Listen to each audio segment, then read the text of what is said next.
হলদিয়া rising star ক্লাবের উদ্যোগে গণেশ বন্দনা ও দুস্থদের সাহায্য প্রদান। শিল্প শহর হলদিয়া পৌরসভার 15 নম্বর ওয়ার্ড মরাম রাস্তার কাছেই রাইজিং স্টার ক্লাবের উদ্যোগে চতুর্থ বর্ষের গণেশ বন্দনাকে কেন্দ্র করে বিভিন্ন সামাজিক অনুষ্ঠানের আয়োজন করেছেন। নতুন প্রতিভা অন্বেষণের জন্য গান, আবৃত্তি, নৃত্য এবং ড্রয়িং কম্পিটিশন প্রতিযোগিতা রয়েছে। এছাড়াও রক্তের চাহিদা মেটাতে থ্যালাসেমিয়া আক্রান্ত রোগীদের জন্য রক্তদান শিবির, দুস্থ অসহায় মানুষদের সাহায্যার্থে বস্ত্র বিতরণ, দুস্থ ছাত্রছাত্রীদের পঠন পাঠনের জন্য শিক্ষা সামগ্রী প্রদান।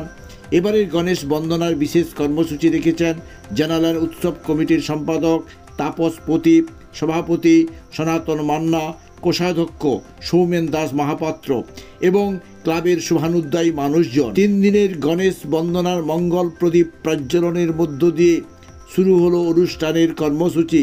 উপস্থিত ছিলেন ট্রাফিক এসআই হলদিয়া রানা ব্যানার্জি, হলদিয়া ডেভেলপমেন্ট অথরিটির ভাইস চেয়ারম্যান সাধন জানা, হলদিয়া পঞ্চায়েত সমিতির কর্মাধ্যক্ষ শম্ভু সাহু, সহসভাপতি শ্রীকান্ত মাইতি, হলদিয়া মহকুমার আদালতের আইনজীবী বিপ্লব জানা, বিশিষ্ট সমাজসেবী সোমা গোস্বামী, হলদিয়া বন্দর পত্রিকা সম্পাদক দুর্গাপদ মিশ্র।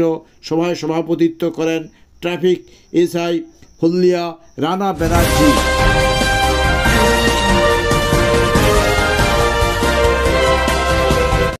ভালো প্রোগ্রাম, পুজো প্রোগ্রাম আমি অ্যাটেন্ড করার চেষ্টা করি। কারণ কেন, পাবলিক পুলিশ রিলেশনটা যেন আরও ভালো হয়। আমার ডান দিকে আছেন অ্যাডভোকেট সাহেব, আমার বাঁদিকে আছেন সাধনবাবু, আরও বিশিষ্ট অতিথিরা। আমাকে চেনে, আমাকে জানে। আমি শুধু একটা কথাই বলবো, আপনারা সুস্থ থাকলেই পুজো হবে। তাই চেষ্টা করবেন এই তপ্ত গরমের মধ্যে দিয়ে সবাই পার করছে, নিজেকে সুস্থ রাখতে।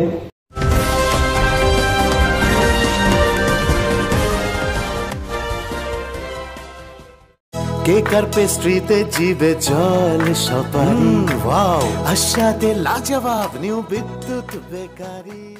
রাজলক্ষ্মী জুয়েলারি ওয়ার্কস, রাজলক্ষ্মীর মধুদার মধুর মতো ব্যবহার। দুর্গা চক, বাসন্তী ভবন, দুর্গা মন্দিরের পাশে, সুপার মার্কেটের বিপরীতে, হলদিয়া।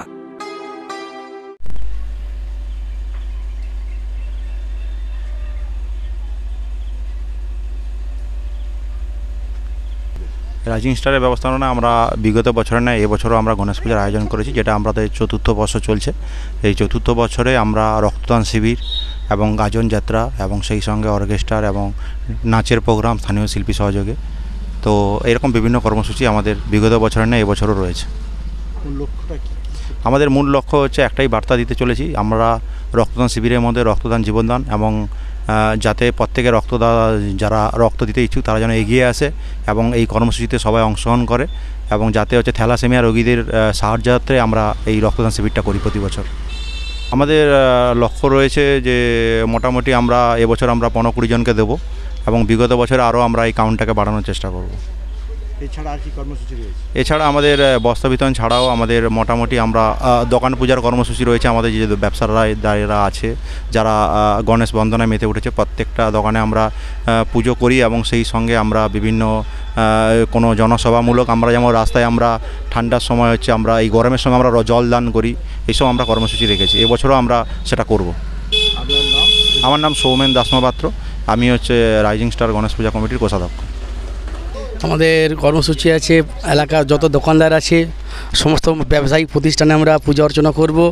সেই সঙ্গে থাকছে আমাদের রক্তদান জীবনদান কর্মসূচি, সেই সঙ্গে থাকছে আমাদের বিভিন্ন রকম সাংস্কৃতিক ক্রীড়া প্রতিযোগিতা। 3 দিন ধরে আমরা এলাকার ব্যবসায়িক বৃন্দ ও গ্রামবাসীবৃন্দ সকলেই এই অনুষ্ঠানের মাধ্যমে আমরা শারদ উৎসবের মতো মেতে উঠি। আমরা শারদ উৎসব থেকে আমরা বেশি আনন্দ উপভোগ করি। এবছর একটু প্রবলেমের জন্য আমরা পুজোটা এখানে এই প্রতিষ্ঠানের সঙ্গে যারা জড়িত সবাই বিভিন্ন রকম কাজের সঙ্গে যুক্ত, সেই কারণে ওই সময় গণেশ চতুর্থী করতে পারিনি আমরা নানা রকম প্রবলেমের জন্য। মাধ্যমিক পরীক্ষা, উচ্চ মাধ্যমিক পরীক্ষা, তারপর নানা রকম প্রবলেম ছিল, তাই জন্য একটু আমরা অকালে হলেও বামুন ঠাকুরের সঙ্গে কথা বলে তিথি দেখে এই আরাধনায় ব্রতী হয়েছে। আমার নাম সনাতন মান্না, আমি উৎসব কমিটির সভাপতি। কর্মসূচি বলতে আমাদের রক্তদান শিবির রয়েছে, এবং গরিবদের জন্য কিছু বস্ত্রদান রয়েছে এবং যাতে আমাদের এই ছাত্রদের যে প্রতিভা অর্থাৎ ড্রয়িং কম্পিটিশান যেটা রয়েছে, খুব দারুণ ড্রয়িং কম্পিটিশান রয়েছে এবং আবৃত্তি প্রতিযোগিতা এবং সামাজিক উন্নয়নমূলক কিছু সংস্কৃতির দিক থেকেও উন্নয়ন কর্মসূচি। এটা আমাদের 3 দিনের প্রোগ্রাম রয়েছে, তো 3 দিন ধরেই এই অনুষ্ঠানটা অনুষ্ঠিত হবে। কতজন সদস্য নিয়ে এই আমাদের ওই 40 জনের মতো সদস্য রয়েছে। আমার নাম তাপসপতি। কি দায়িত্বে আছে? আমি উৎসব কমিটির সেক্রেটারি রয়েছি। রাইজিং স্টার ক্লাবটা নতুন বছর 4 পুজো, তো এই পুজোর এই এলাকার কিছু ছেলেরা মিলে নতুন এই পুজোটা শুরু করেছে। আস্তে আস্তে শুরু করতে একটা সময় লাগে, কেননা নতুন কিছু শুরু করা মানে একটা কষ্টের ব্যাপার হয়।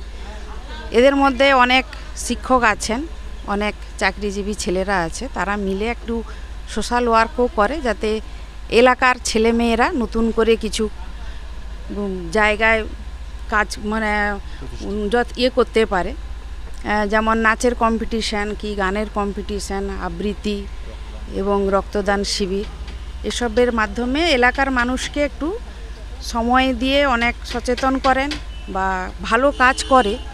তো সেই জায়গায় একটু সময় লাগবে, আমি বলবো যে একটু সকলের সহযোগিতাটা প্রয়োজন। আর সেদিকে একটু, এটা তো তিথি আমাদের যেহেতু হিন্দু ধর্মের মতে আমরা পুজো করি, তো এটা তিথি পাঁজি দেখেই আমাদের পুজোটা শুরু করতে হয়। কিন্তু এতে যা গরম এবারে হয়েছে, এই গরমের মধ্যেও পুজোটা তো করতে হবে। মেন হচ্ছে পুজোটা ভালোভাবে করতে হবে এবং পুজোটা ওরা করেও। আর প্রতি বছর আমাদেরকে ডাকে, আমরা আসি এই পুজোতে সামিল হই, এলাকাবাসীর সবাই আসে। এই আজকের উদ্বোধনে এসছি আমরা, তো একটু পরেই সবাই আসবে। আসার পরে এই পুজো। আমার নাম সোমা গোস্বামী, আমি এই এলাকায় একজন অধিবাসী। রাইজিং স্টার প্রতি বছর আমাদেরকে ইনভাইট করে এবং আমরা প্রেজেন্ট থাকি। এই ক্লাবের পুজোটা 3 বছর প্লাস হচ্ছে, 4 বছর চলছে। তা 4 বছরের মধ্যে 3 বছর আমি প্রেজেন্ট ছিলাম এখানে। আমাকে ডাকে, ভালো লাগে, যে কোনো পুজোতে আমাকে ডাকলে আমি যাই। আমাদের প্রশাসনের তরফ থেকে একটাই বার্তা থাকে যে আপনি সুস্থ থাকুন, সুস্থভাবে গাড়ি চলাচল করুন, রাস্তায় যখন চলবেন হেলমেট পরে চলবেন, নিয়ম শৃঙ্খলা মানবেন, যাতে আপনার পথ দুর্ঘটনা না হয়, তার জন্যই আমাদের এখানে আসা। এখানে বলে রাখি, দুর্ঘটনা তো কাউকে বলে হয় না, দুর্ঘটনা জানিয়েও হয় না। রাস্তায় পথ চলতি মানুষের অসাবধানতা হলে দুর্ঘটনা ঘটে। হ্যাঁ, এইটাই কি যে মানুষকে সচেতন হতে হবে, আরও মানুষকে ইনিশিয়েটিভ নিতে হবে, জানতে হবে যে রাস্তা কীভাবে পারাপার করতে হয়।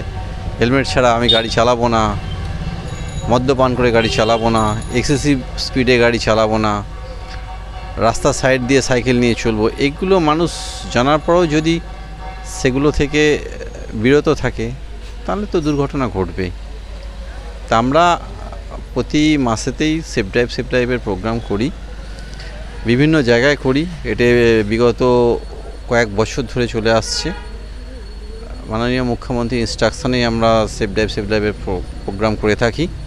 আমরা এটাই বার্তা দিই যে আপনি একটু সুস্থভাবে চললে আপনার পরিবার ভালো থাকবে, আপনি নিয়ম শৃঙ্খলা মানলে আপনার পরিবার ভালো থাকবে, যাতে করে এটা মানে, তার জন্যই এই সচেতনতা শিবির। এসআই রানা ব্যানার্জি, হলদিয়া ট্রাফিক। কেকার পেস্ট্রিতে জিবে জল সপারি, ওয়াও আশাতে লাজবাব নিউ বিদ্যুৎ বেকারি, টিপটপ টিফিনে और happy party, new Bidyut bakery, Monday to Sunday, ছোট বড় সবার পছন্দ একটাই, নিউ বিদ্যুৎ বেকারি, প্রতিদিন চাই চাই না না না না না। New Bidyut bakery. Rajlakshmi jewellery works. রাজলক্ষ্মীর মধুদার, মধুর মতো ব্যবহার। দুর্গা চক, বাসন্তী ভবন, দুর্গা মন্দিরের পাশে, সুপার মার্কেটের বিপরীতে, হলদিয়া।